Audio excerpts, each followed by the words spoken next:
नमस्कार साथियों, आपका बहुत बहुत स्वागत है आपके अपने YouTube चैनल एम्पियर 100 पर। जैसा कि आपने पिछले पार्ट में देखा कि हमने एक विज्ञान की एक श्रृंखला स्टार्ट की थी यानी शुरू की थी। उसका पार्ट फर्स्ट हमने पिछली वीडियो में बताया था। आज हम बात करने वाले हैं विज्ञान की प्रमुख शाखाओं के पार्ट सेकेंड के, है ना। तो आपने यदि हमारा इसका पिछला पार्ट नहीं देखा है तो आप उसको जाके देख सकते हैं और हमारे चैनल को सब्सक्राइब कर लें, लाइक कर लें।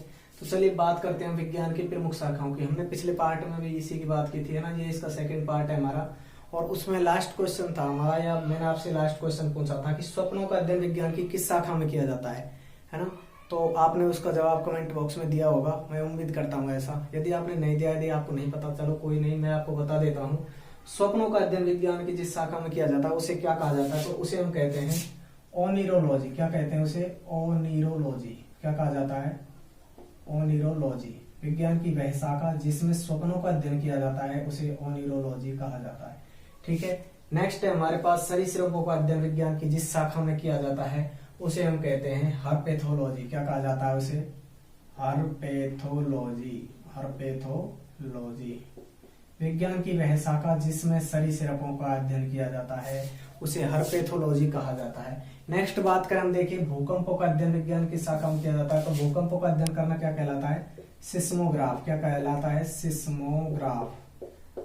भूकंपों का अध्ययन कहलाता है सिस्मोग्राफ। क्या कहलाता है? सिस्मोग्राफ। नेक्स्ट बात करें हम, अगला है हमारा पुरानी मुद्राओं का अध्ययन विज्ञान की जिस शाखा में किया जाता है, अर्थात पुरानी मुद्राओं, जो पुरानी मुद्राएं होती हैं उनका अध्ययन करना क्या कहलाता है? तो उसे कहते हैं हम न्यूमिस्मेटिक्स। क्या कहा जाता है उसे?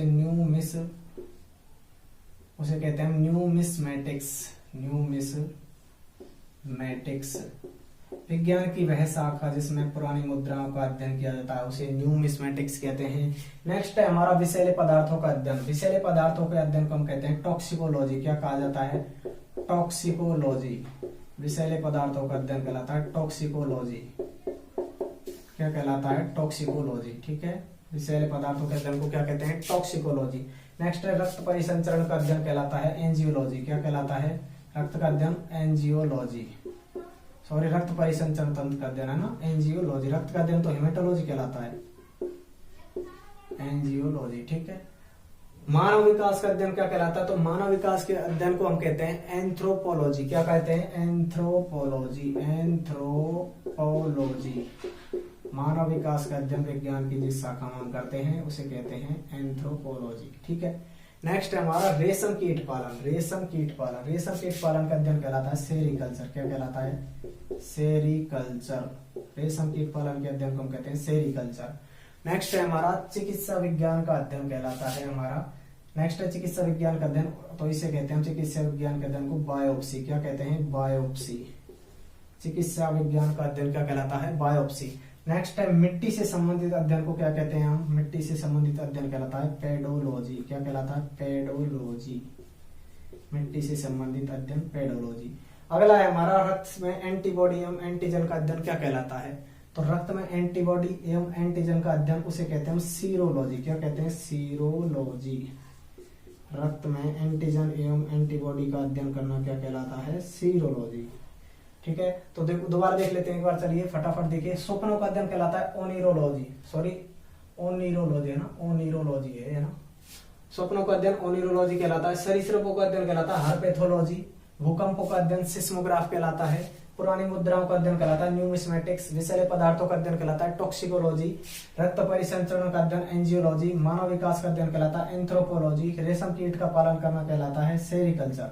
और चिकित्सा विज्ञान का अध्ययन कहलाता है बायोप्सी। मिट्टी से संबंधित अध्ययन कहलाता है पेडोलॉजी। रक्त में एंटीबॉडी एवं एंटीजन का अध्ययन कहलाता है सीरोलॉजी। तो इस प्रकार हमने विज्ञान की प्रमुख शाखाओं को कवर करने का प्रयास किया। कॉम्पिटिटिव एग्जाम में यहाँ से कई बार 1 या 2 क्वेश्चन पूछ लिए जाते हैं। लगभग सभी कॉम्पिटिटिव एग्जाम में जिसमें भी साइंस पूछी जाती है वहाँ इससे संबंधित 1 या 2 क्वेश्चन जरूर पूछे जाते हैं। तो ये हमारा टॉपिक यहीं पर समाप्त होता है। हम नेक्स्ट टॉपिक लेकर आएंगे अगला। तो ये हमारा विज्ञान की प्रमुख शाखाओं का पार्ट सेकेंड था। यदि आपने हमारा पिछला पार्ट यानी पार्ट फर्स्ट नहीं देखा इससे संबंधित, तो उसे देखने के लिए हमारे वीडियो को नीचे आपको इसमें लिंक मिलेगा, उससे आप जाकर के देख सकते हो ना। बहुत बहुत धन्यवाद हमारी इस वीडियो को देखने के लिए।